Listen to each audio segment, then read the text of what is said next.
Assalamualaikum warahmatullahi wabarakatuh. Di sini kelompok kami akan mempresentasikan tentang capital budgeting. Kelompok kami terdiri dari Nazlah, Sasa, Nuraini, Elsa, dan Sultan. Capital budgeting adalah merupakan proses evaluasi dan pemilihan investasi jangka panjang yang konsistensi terhadap maksimalisasi tujuan perusahaan. Definisi capital budgeting yaitu capital budgeting is the process of evaluating and selecting long-term investment consistent with the firm goals of owner wealth maximization. Investasi juga berarti pengeluaran pada saat ini dan hasil yang diharapkan dari pengeluaran tersebut baru akan diterima lebih dari 1 tahun mendatang. Definisi capital budgeting adalah sebagai berikut. Capital budgeting involves the entire process of planning whose returns are expected to expand beyond 1 year.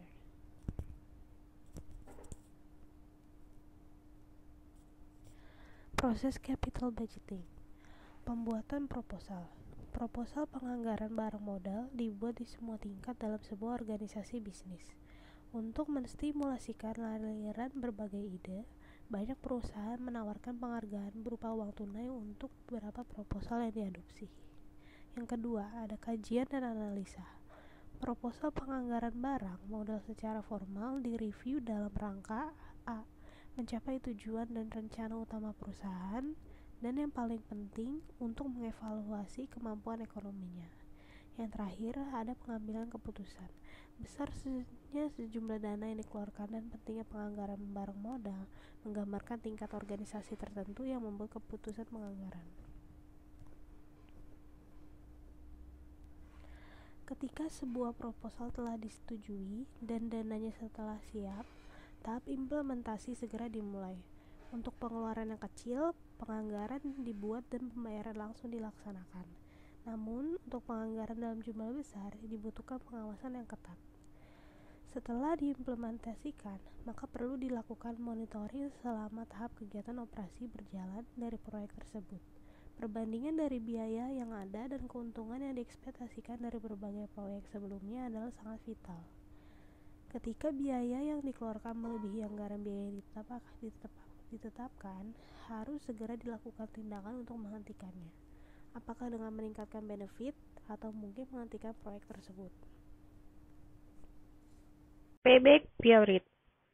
Pengertian payback period adalah periode atau jumlah tahun yang diperlukan untuk mengembalikan nilai investasi yang telah dikeluarkan. Tujuan dari payback period, para investor atau pengusaha sering menggunakan payback period atau periode pengembalian modal ini sebagai penentu dalam mengambil keputusan investasi, yaitu keputusan yang menentukan apakah akan menginvestasikan modalnya ke suatu proyek atau tidak.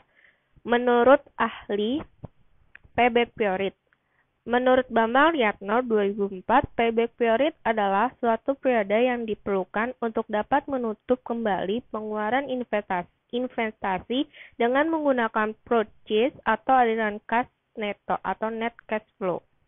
Rumus payback period dibagi dua, yaitu jika jumlah aliran kas per tahun berbeda. Dengan rumus PP payback period sama dengan N ditambah A kurang B dibagi C kurang B dikali 1 tahun. PP itu pengembalian modal, sedangkan N tahun terakhir saat jumlah besaran arus kas masih belum dapat menutup besaran investasi semula, sedangkan A jumlah besaran investasi semula, sedangkan B besaran total kumulatif dari arus kas pada periode tahun ke N dan besaran total kumulatif dari arus kas pada periode tahun ke N. Yang kedua, jika jumlah aliran kas per tahun sama, yaitu rumusnya payback period sama dengan investasi awal dibagi arus kas dikali 1 tahun. Dan di sini ada poin-poinnya, yaitu pertama, poin pengembalian lebih cepat atau layak, periode pengembalian lebih lama atau tidak layak. Jika usulan proyek investasi lebih dari 1, maka periode pengembalian yang lebih cepat yang dipilih. Di sini ada contohnya untuk payback period yang kasus arus kas setiap tahunnya jumlahnya berbeda. PT Belajar sukses berinvestasi sebesar $100 pada aktiva tetap dengan arus kas sebagai berikut. Tahun ke-1 dia arus kasnya 50, berarti arus kas kumulatifnya yaitu sama 50. Tahun kedua dia arus kasnya 40, berarti arus kas kumulatifnya 90. 90 didapatkan dari 50 ditambah 40 arus kas tahun kedua. Tahun ketiganya itu arus kasnya 30. Berarti arus kas kumulatif untuk tahun ketiga yaitu 120. Sedangkan tahun keempat arus kasnya 20, berarti arus kas kumulatif tahun keempat adalah 140. 120 ditambah 20. Jadi yang diperoleh adalah N-nya itu 2. Kenapa 2? $100 dikurangin dengan 90. Kenapa 90? Karena 90 itu adalah nilai tahun kumulatif investasi yang belum dapat menutupi besaran investasi semula. Nah, A-nya itu adalah $100 nilai investasi awal dan B-nya itu 90. B 90 dan C-nya itu 120. Dan maka payback period-nya adalah payback period sama dengan N A kurang B dibagi C kurang B dikali 1 tahun. N-nya itu 2, A-nya itu 100, B-nya itu 90, C-nya itu 120, B-nya itu 90 dikali 1 tahun. Jadi 2 ditambah 100 dikurang 90 dibagi 120 dikurang 90 dikali 1 tahun. Sama dengan 2 ditambah 10 per 30 dikali 1 tahun. Hasilnya 1/3 tahun. Jadi payback periodnya adalah 2/3 tahun atau 2 tahun 4 bulan. 4 bulan dapat dari mana? 1/3 itu sama dengan 0,33 dikali dengan 12 bulan, yaitu hasilnya 3,96 kita bulatkan menjadi 4 bulan. Jadi 2 tahun 4 bulan. Maka modal yang dihabiskan $100 bisa kembali dalam jangka waktu 2 tahun 4 bulan.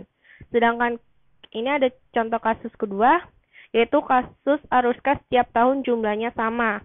PT Belajar sukses berinvestasi sebesar $45. Maaf, itu tipe, bukan $100 tapi $45 pada aktiva tetap. Dengan arus kas sebagai berikut. Payback period sama dengan investasi awal dibagi arus kas dikali 1 tahun. Nah, investasi awalnya itu $45 dan arus kas setiap tahunnya itu 22.500. Jadi arus kas setiap tahun selama bertahun-tahun selama 5 tahun, 4 tahun tetap sama, yaitu 22.500 dan investasi awalnya yaitu $45. Dikali 1 tahun, hasilnya 2 tahun. Jadi payback periodnya adalah 2 tahun. Maka modal yang dihabiskan $45 bisa kembali dalam jangka waktu 2 tahun. Profitability Index. Pengertian Profitability Index menunjukkan perbandingan antara present value kas masuk dengan present value kas keluar. Rumus dari Profitability Index yaitu PI sama dengan PF kas masuk dibagi PF kas keluar. Selanjutnya,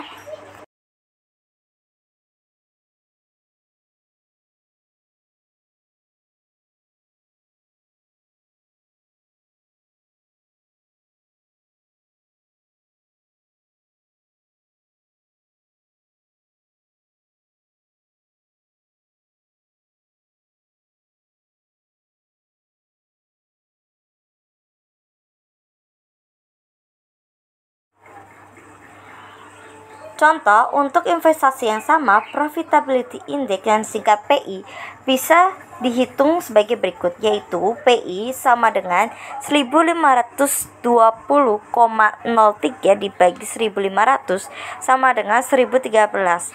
Perhatikan dalam menghitung PI, kita bisa menentukan terlebih dahulu tingkat bunga yang dipandang layak dalam kurung R. Di sini kita menggunakan R-nya 16%. Decision rule kita adalah terima investasi yang diharapkan memberikan PI lebih besar sama dengan 1,0.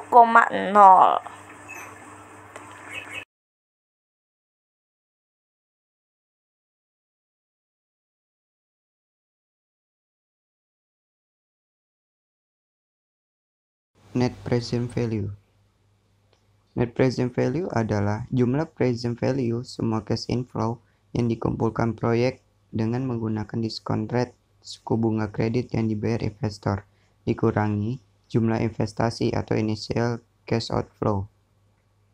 Rumus dari NPV adalah jumlah CFT dibagi buka kurung 1 ditambah K tutup kurung pangkat T dikurangi I, di mana CFT itu net cash flow pada tahun ke N. K itu adalah tingkat diskonto. T itu lama waktu atau periode berlangsungnya.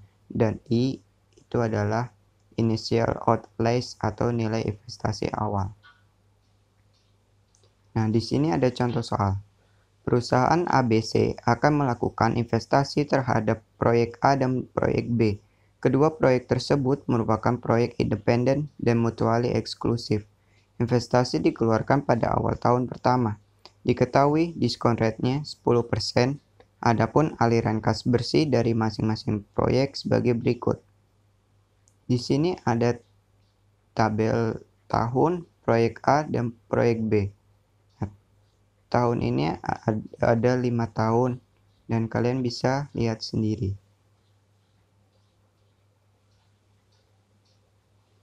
Nah, sekarang kita akan jawab.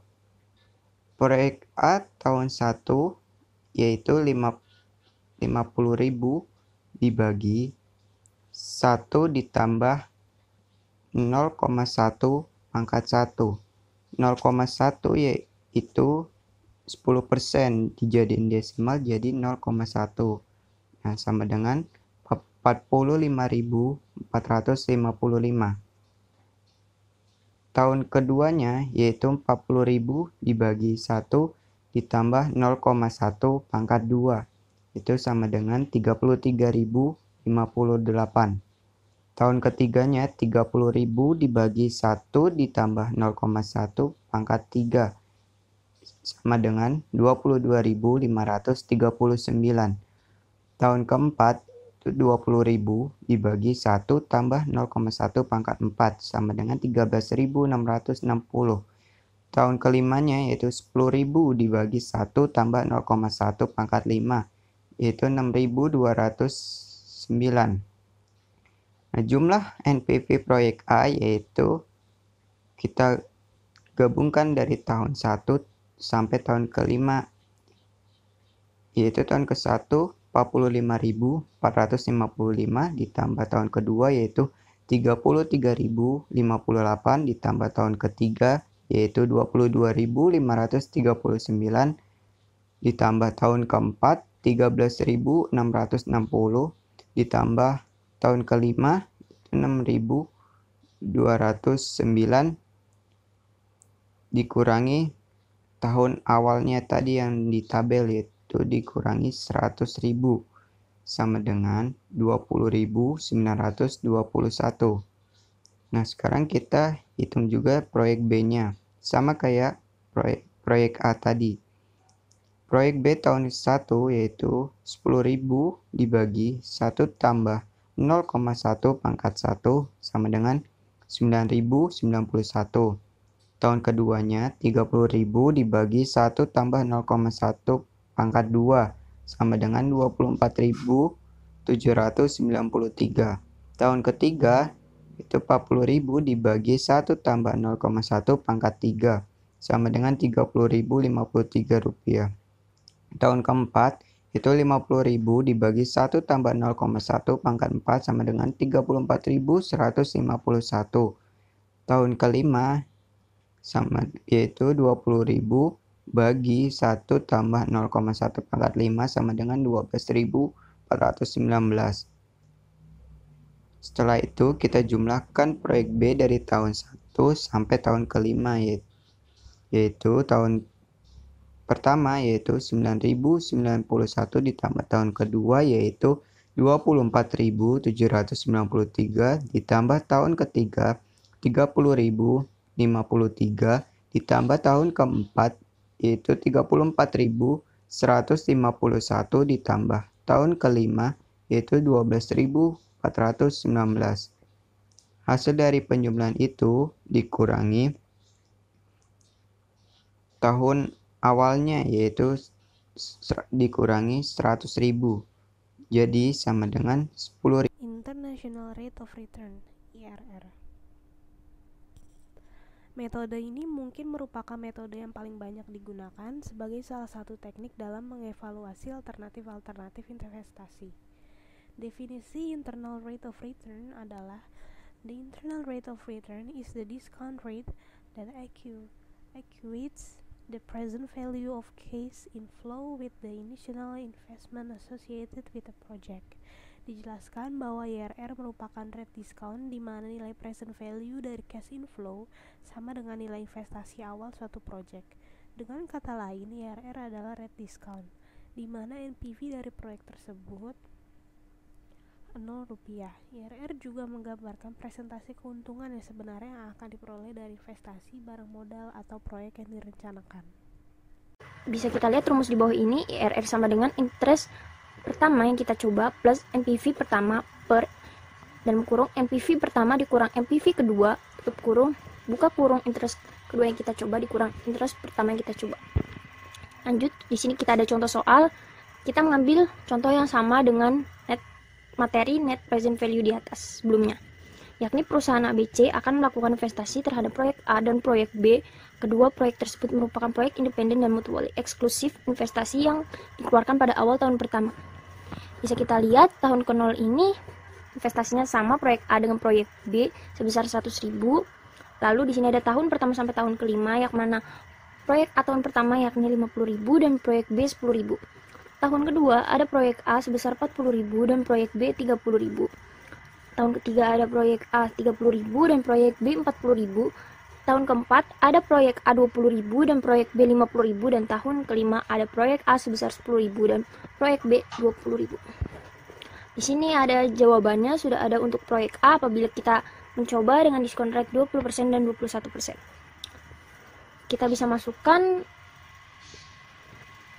Kita bisa coba dulu untuk diskon rate sebesar 20%. Untuk present value A ini sama dengan present value sebelumnya. Rumusnya yakni cash inflow per tahun per diskon rate-nya. Kita coba untuk diskon rate yang sebesar 20% terlebih dahulu dengan rumus dengan cash inflow per tahun per 1 plus diskon rate pangkat 1. Pangkat 1 ini untuk menandakan tahun pertama, dan jika tahun kedua pangkat 2, dan seterusnya sampai tahun kelima dengan pangkat 5. Yang mana cash inflow tahun pertama ini 50.000 per 1,2, 1 ditambah 20%. Lalu ada tahun kedua 40.000 per 1,44. Tahun ketiga ada 30.000 per 1,728, tambah tahun keempat ada 20.000 per 2,0736, ditambah tahun kelima ada 10.000 per 2,4883. Semua dijumlah menjadi 100.470. Yang kedua kita coba dengan rate 21%. Sama caranya dengan yang tadi, yakni cash inflow baik tahun pertama sampai tahun seterusnya per 1 ditambah diskon rate-nya pangkat 1, atau ya setiap satu ini tahunnya tahun pertama sampai tahun berikutnya pangkatnya, sampai tahun kelima pangkatnya berarti 5. Tahun pertama ada 50.000 cash inflow-nya per 1 ditambah diskon rate 21%, jadi 1,21. Dan tahun kedua ada 40.000 per 1,4641, ditambah tahun ketiga ada 30.000 per 1,716, ditambah tahun keempat ada 20.000 per 2,1436, ditambah tahun kelima ada 10.000 per 2,5937.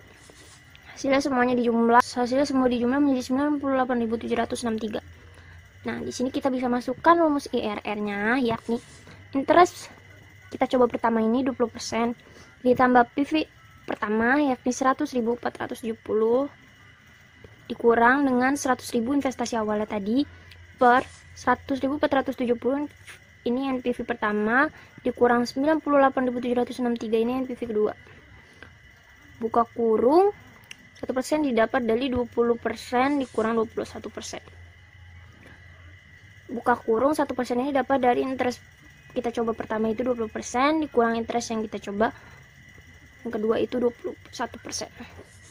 Lalu bisa kita hitung 20% ditambah semua hasil ini udah kita hitung jadi 0,275%. Ini garis lurus ya, lakukan saja, dan bisa kita dapat IRR untuk proyek A sebesar 20,275%. Jawaban untuk proyek B yang mana kita mencoba untuk diskon rate 14% dan 13%. Dan untuk cash inflow yang tahun pertama ini dibagi 1 ditambah diskon rate 14%, pangkat 1 untuk tahun pertama, dan jika tahun kedua pangkat 2 dan seterusnya sampai tahun kelima. Ditambah 30.000 per 1,2996, ditambah tahun ketiga 40.000 per 1,4815, ditambah tahun keempat 50.000 per 1,6889, ditambah tahun kelima 20.000 per 1,9254, sama dengan 98.848. Ini dapat dari semua hasil ini udah ditambahin. Lalu hasilnya sama dengan 98.848 didapat dari semua hasil ini ditambahin. Nah, yang kedua ini ada diskon rate 13%, sama ini dari cash inflow tahun pertama per 1 tambah 13% pangkat 1.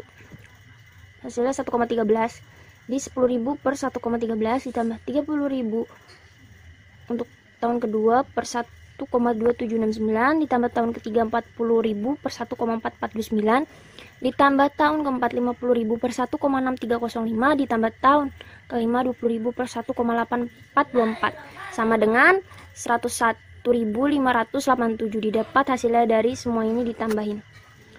Lalu kita bisa masukkan rumus IRR-nya seperti proyek A tadi, yang mana interest pertamanya ini kita coba 13% ditambah dengan MPV pertama 101.587, MPV pertama sebesar 101.587 dikurang MPV kedua 98.848, buka kurung 1% ini kita dapat dari interest kedua sebesar 14% dikurang 13%, hasilnya 1%. Lalu kita jumlahkan yang pasti. Lalu selanjutnya yakni 13% ditambah hasil yang telah dihitung ini semuanya menjadi 0,579%. Lalu kita jumlah menjadi 13,579%. Nah, kita sudah bisa lihat di sini proyek A memiliki tingkat rate of return lebih tinggi dibandingkan proyek B. Nah, kita bisa masukkan dengan perbandingan di sini metode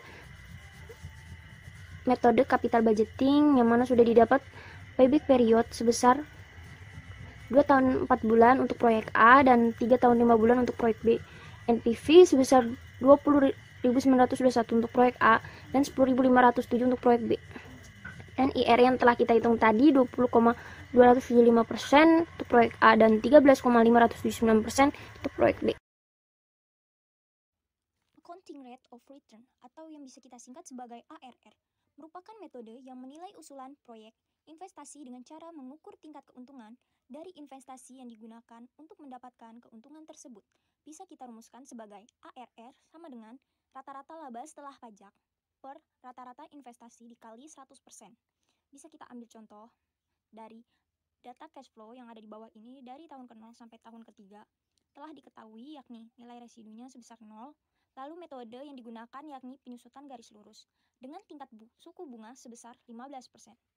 Mari kita jawab, yakni depresiasi bisa kita hitung dari cash tahun ke-0 sebesar 90 juta per 3, yakni dari tahun sampai tahun ketiga, sama dengan 30 juta rupiah. Lalu kita hitung laba setelah pajaknya. Dari cash flow tahun pertama dikurang dengan depresiasi setiap tahunnya. Karena di sini metode yang digunakan metode penyusutan garis lurus, maka depresiasinya akan tetap.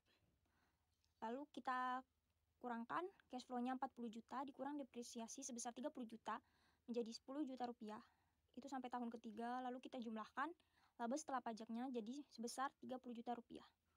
Selanjutnya, kita menghitung rata-rata laba setelah pajak.